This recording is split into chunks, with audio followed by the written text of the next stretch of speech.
Hello, നമുക്ക് മട്ടാഞ്ചേരി പോകണ്ടേ? Fort Kochi വരെ വന്നിട്ട് മട്ടാഞ്ചേരി കാണാതെ എങ്ങനെയാണ് പോകുന്നത്? അപ്പോൾ യൂറോപ്യന്മാരുടെ വരവിൽ ഫോർട്ട് കൊച്ചി പോലെ തന്നെ ചരിത്രപ്രധാന സംഭാവനകൾ ലഭിച്ചിട്ടുള്ള മറ്റൊരു സ്ഥലമാണ് മട്ടാഞ്ചേരി എന്ന് കഴിഞ്ഞ വീഡിയോയിൽ നമ്മൾ പറഞ്ഞില്ലേ. അപ്പോൾ മട്ടാഞ്ചേരിയിൽ പ്രധാനമായിട്ട് കാണേണ്ട കുറച്ച് സ്ഥലങ്ങളിലൂടെ പോകുന്നതിന് മുമ്പ് മട്ടാഞ്ചേരിനെ കുറിച്ചൊന്ന് പറഞ്ഞാലോ. നഗരമധ്യത്തിൽ നിന്ന് ഏകദേശം 10 കിലോമീറ്റർ തെക്ക് പടിഞ്ഞാറായിട്ടാണ് ഇത് സ്ഥിതി ചെയ്യുന്നത്. കൊച്ചി ജൂതന്മാർക്കും പരദേശി ജൂതന്മാർക്കും പുറമെ കൊങ്ങിണികളുടെയും ഗുജറാത്തികളുടെയും ആവാസ കേന്ദ്രമാണ് മട്ടാഞ്ചേരി എന്ന് പറയുന്നുണ്ട്. മട്ടാഞ്ചേരിയിലെ ഗുജറാത്തി തെരുവ് കേരളീയ ഗുജറാത്തികളുടെ ഒരു സാംസ്കാരിക ചിഹ്നമായിട്ടാണ് കരുതപ്പെടുന്നത്. അങ്ങനെ ചരിത്രപ്രധാനമായ സ്ഥലത്തെക്കുറിച്ച് കാഴ്ചകളിലൂടെ പോകാം. ആദ്യം നമുക്ക് കാണേണ്ട സ്ഥലം മട്ടാഞ്ചേരി പാലസ് ആണ്, അഥവാ ഡച്ച് പാലസ്. കേരള കൊളോണിയൽ വാസ്തുശൈലിയിൽ തീർത്ത ഈ ചരിത്ര സ്മാരകം 1545 പോർച്ചുഗീസുകാരെ പണിത് കൊച്ചി രാജാവ് വീരകേരളവർമ്മയ്ക്ക് ഗിഫ്റ്റ് ചെയ്തതാണ്. ഒരു 100 വർഷങ്ങൾക്ക് ശേഷം ഡച്ചുകാർ വന്നതിൻ്റെ അറ്റകുറ്റപ്പണികൾ ചെയ്തു ഇപ്പോൾ അത് ഡച്ച് പാലസ് എന്നാണ് അറിയപ്പെടുന്നത്.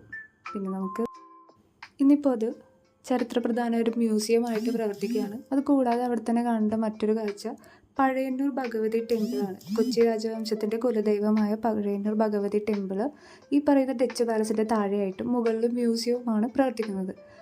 പിന്നെ നമ്മൾ ജൂ സ്ട്രീറ്റിലെ പരദേശി സിനഗോഗിലേക്ക് പോകുന്ന വഴി ജംഗ്ഷനിൽ നിന്ന് വലത്തോട്ട് പോകുമ്പോൾ പോലീസ് മ്യൂസിയം കാണാം. കേരള പോലീസ് ഹിസ്റ്ററി 2010 സ്ഥാപിച്ച ഈ മ്യൂസിയത്തിൽ കൃത്യമായിട്ട് പറയുന്നുണ്ട്, കൊളോണിയൽ കാലം മുതൽ പോലീസിൻ്റെ ഹിസ്റ്ററീസ് മുഴുവൻ ഈ മ്യൂസിയത്തിൽ ഡിഫൈൻ ചെയ്യുന്നുണ്ട്. പിന്നെ നമുക്ക് ഇമ്പോർട്ടൻ്റ് ആയിട്ട് കാണാൻ പറ്റുന്ന മറ്റൊരു സ്ഥലം ജൂ സ്ട്രീറ്റ് തന്നെയാണ്. അതായത് മട്ടാഞ്ചേരി പാലസ് മുതൽ പരദേശി സിനഗോഗ് വരെ നീണ്ടെടുക്കുന്ന ഈ ജൂ സ്ട്രീറ്റിൽ പ്രധാന ഹെറിറ്റേജ് ടൂറിസം സ്പോട്ടാണ്. പുരാവസ്തുക്കൾ, സ്പൈസസ്, അത്തർ, വസ്ത്രങ്ങൾ തുടങ്ങിയ ഒരുപാട് കാഴ്ചകൾ കാണാനും വളരെ ഭംഗിയുള്ള ആൻറ്റിക് ആൻഡ് ഹെറിറ്റേജ് കളക്ഷൻസ് വാങ്ങാനും പറ്റുന്ന ഒരു ഷോപ്പിംഗ് സ്പേസാണ് ജൂ സ്ട്രീറ്റ്. ജൂ സ്ട്രീറ്റിലൂടെ നേരെ നടന്നെത്തുന്നത് കൊച്ചിൻ പരദേശി സിനഗോഗിലേക്കാണ്. മട്ടാഞ്ചേരി സിനഗോഗ് എന്ന മറ്റൊരു പേരിൽ അറിയപ്പെടുന്ന ഈ പള്ളി ജൂത സമൂഹത്തിനായി യൂറോപ്യൻ രാജ്യങ്ങളിൽ നിന്ന് രക്ഷപ്പെട്ട് ഓടി വന്ന കൊച്ചിയിലെത്തിയ ജൂത സമൂഹത്തിനായി 1568 പണിയെടുപ്പിച്ചതാണ്. 450 വർഷത്തിലേറെ പഴക്കമുണ്ട് പള്ളിക്ക്. ടിക്കറ്റൊക്കെ എടുത്തിട്ടാണ് അകത്ത് കയറാൻ പറ്റുക. അതിനുള്ളിൽ വളരെ ഭംഗിയിൽ കാണാൻ പറ്റുന്ന ഒരുപാട് കാഴ്ചകളുണ്ട്. അത് കഴിഞ്ഞാൽ പിന്നെ നമുക്ക് പോകാൻ പറ്റുന്ന മറ്റൊരു സ്ഥലം ജൈൻ ടെമ്പിളാണ്. ജൈൻ ടെമ്പിൾ ഗുജറാത്തി റോഡിൽ ഇന്ത്യയിലെ പ്രധാന ജൈന തീർത്ഥാടന കേന്ദ്രങ്ങളിലൊന്നായിട്ട് ഇന്നും കൊച്ചിയിൽ സ്ഥിതി ചെയ്യുന്ന ടെമ്പിളാണ്. 1960 ഇത് പണികഴിപ്പിച്ചത്. ഗുജറാത്തി ജൈന ക്ഷേത്രങ്ങളിൽ നിന്ന് പ്രചോദനം ഉൾക്കൊണ്ടുകൊണ്ടാണ് ഈ അമ്പലത്തിൻ്റെ നിർമ്മിതി പൂർത്തിയാക്കിയിട്ടുള്ളത്. ജൂത തെരുവും പരദേശി സിനഗോഗും ഉൾപ്പെടെ ചരിത്രപരവും സാംസ്കാരികപരവുമായി പ്രാധാന്യമുള്ള നിരവധി സ്ഥലങ്ങൾ മട്ടാഞ്ചേരിയിലുണ്ട്. അപ്പോൾ ഞാനിങ്ങനെ ആലോചിച്ചു, ഇക്കണ്ട സ്ഥലങ്ങൾ മുഴുവൻ കൊച്ചിയിലുണ്ടായിട്ട് എന്തുകൊണ്ടാണ് ഫോർട്ട് കൊച്ചി മട്ടാഞ്ചേരിയും ഇത്രമേൽ യൂറോപ്യന്മാരുടെ വരവുകൊണ്ട് ചരിത്രപ്രധാന സ്ഥലങ്ങളായി മാറിയെന്ന്.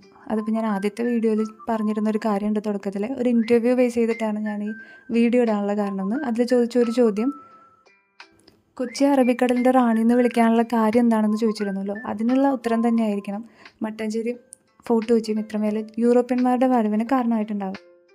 ഒന്ന്, നാച്ചുറൽ ഹാർബർ തന്നെയാണ് ഓൺ അറേബ്യൻ സീ കോസ്റ്റിൽ. പിന്നെ gateway of spices route, സമുദ്ര വ്യാപാരത്തിൻ്റെ ഒരു കവാടം തന്നെ അവിടെ ഉണ്ട്. ബ്ലാക്ക് പെപ്പർ, സ്പൈസ് ട്രേഡ് നടക്കുന്ന സ്ഥലം, അത് പോർച്ചുഗീസുകാരും ഡച്ചുകാരും ബ്രിട്ടീഷുകാരും ഒക്കെ അട്രാക്ട് ചെയ്തിട്ടുണ്ടാവും. പിന്നെ അതിലെല്ലാത്തിലുപരി കൊച്ചിൻ റൂളേഴ്സിൻ്റെ സപ്പോർട്ട് തന്നെയാണ് ഫോറിനേഴ്സിനെ രാഷ്ട്രീയ സാമ്പത്തിക സഖ്യങ്ങൾക്ക് വേണ്ടിയിട്ട് വെൽക്കം ചെയ്യുന്നവരായിരുന്നു കൊച്ചി രാജാക്കന്മാർ. ഇത് സമാധാനപരമായ കുടിയേറ്റങ്ങൾക്ക് കാരണമാവുകയും വ്യത്യസ്ത സമൂഹങ്ങൾക്ക് രാജകീയ പിന്തുണയോടെ അഭിവൃദ്ധി പ്രാപിക്കാൻ അനുവദിക്കുകയും ചെയ്തിട്ടുണ്ട്. അപ്പോൾ ഇതൊക്കെ തന്നെയാണ് ഇത്ര കണ്ട് വ്യാപാരികളെ ഈ സ്ഥലങ്ങളിലേക്ക് അട്രാക്റ്റ് ചെയ്യാനുള്ള കാരണങ്ങൾ. അപ്പോൾ എൻ്റെ വീഡിയോ സപ്പോർട്ട് ചെയ്യുക, അഭിപ്രായങ്ങൾ കമൻറ്റ് ചെയ്യുക, ലൈക്ക്, ഷെയർ ആൻഡ് സബ്സ്ക്രൈബ്.